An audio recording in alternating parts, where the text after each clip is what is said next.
Last week, the National Party caucus had a very successful meeting in Tauranga, planning its strategy through to 2020.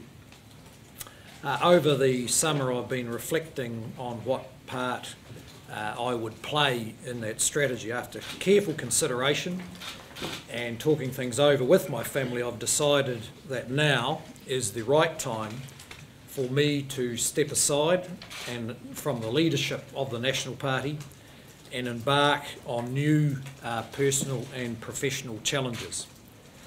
Therefore, I've informed the National Caucus this morning that I'm resigning as leader of the National Party and will leave Parliament.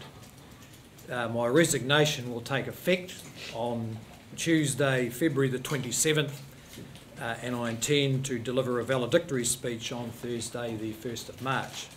And I want to thank those many people who voted for us in the 2017 election with the result that we are now a large and strong opposition in the Parliament, and particularly for the broad public support since the change of government.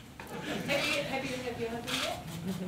Oh, it's always been there. You can say something. That's your day. Okay. Your strength and tolerance has enabled my career. I now look forward to our new life together. Thank you. Are there any questions? Does this mean, Mr. English, that you've...